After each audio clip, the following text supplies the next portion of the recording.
নমস্কার দর্শক বন্ধুরা, আশা করি তোমরা অনেক ভালো আছো এবং অনেক অনেক গাছ লাগাচ্ছ। আজকে কিন্তু তোমাদেরকে ছাদ বাগানের নয়, আমাদের যে বাড়ির সামনে একটু ছোট্ট জায়গা রয়েছে, উঠান রয়েছে, সেই উঠান বাগানে তোমাদেরকে নিয়ে এসেছি।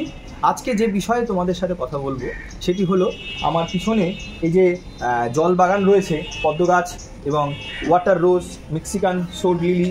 এই জল বাগানের কিন্তু একটা এই মুহূর্তে কাজ বাকি পড়ে রয়েছে, যেটি আমার অ্যাকচুয়ালি ফেব্রুয়ারি মাসে করা উচিত ছিল, কিন্তু আমি করিনি আমার গাফিলতিতে, কারণ ছাদ বাগান নিয়ে ব্যস্ত ছিলাম। এই মুহূর্তে আমরা এই পদ্ম গাছের টিউবারগুলিকে আমরা কালেক্ট করব এবং একটি মাত্র টিউবার নতুন করে আবার গামলায় রিপোর্ট করে দেবো। আমরা জানি পদ্ম গাছ কিন্তু খুব বেশি পরিমাণে ফুল দেয় যদি আমরা অন্তত একবার করে বছরে রিপোর্ট করতে পারি। রিপোর্টিংটা খুব ইম্পর্ট্যান্ট, কারণ এক বছর এর সময়ের মধ্যে আমাদের যে রুট বা যে রানার সেটা কিন্তু জড়িয়ে জড়িয়ে অনেকটা জায়গা নিয়ে নেয়, ভেজিটেটিভ গ্রোথটা বেশি হয়, ফুল আসে না। এই কারণে আমাদের নিয়মিত পদ্ম গাছের এই কাজটা করতে হবে।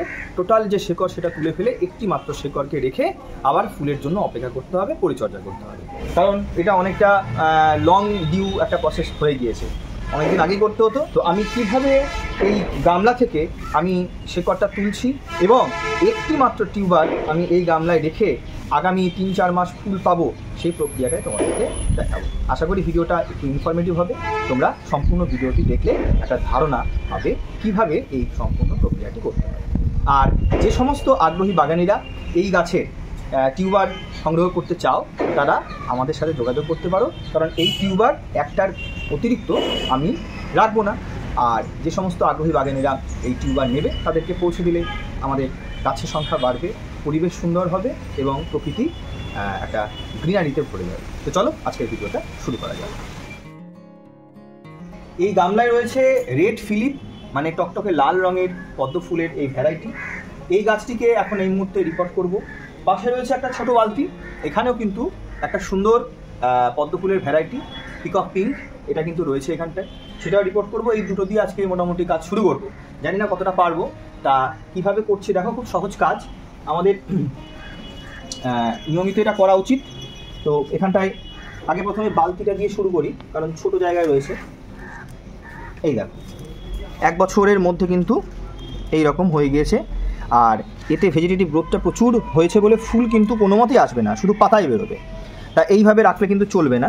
তা আমাদের কি করতে হবে না, যা আছে ভিতরে সব কিন্তু বের করে নিতে হবে, শিকড় বাকড় যা আছে যেমন আছে মাটি সহ কিন্তু তুলে নিতে হবে। এই দেখো,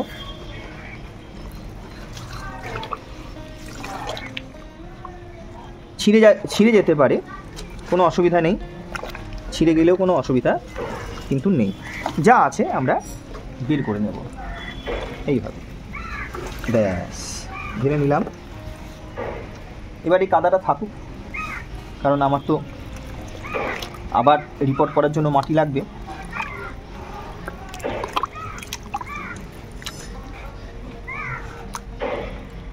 এইবার তোমাদের দেখাই একটা পদ্ম গাছ সামান্য একটা গামলাতে থাকার পরে কি পরিমাণ শেকড় তৈরি করতে পারে। এই দেখো, একটাই গাছ, কিন্তু একটাই গাছ এত পরিমাণ শেকড় তৈরি করেছে ছোট্ট একটা বালতিতে, তাহলে গামলায় কি পরিমাণ করবে। আমাদের কি কাজ হবে, এই যে এখান থেকে যে প্রচুর, এই দেখো এইটি একটি রানার, কেন বলছি না, এখানে দেখো শেকড় রয়েছে, এই শেকড় থেকে কিন্তু আবার নতুন গাছ তৈরি হবে। পাশাপাশি যেটা এই গাছের মেন জিনিস সেটা হলো যে টিউবার, পেট ফোলা টিউবার। এই দেখো, এই টিউবারটাই হচ্ছে আসল, এখান থেকে কিন্তু গাছ তৈরি হয়। এটাই হলো বলতে পারো এই গাছের বীজ। তা এই বীজটা যে কোনো একটা বীজ আমি এখানটায় রেখে বাকিগুলোকে আমি সংরক্ষণ করে রাখবো, আগ্রহীদেরকে আমি পৌঁছে দেবো রানার এবং টিউবার।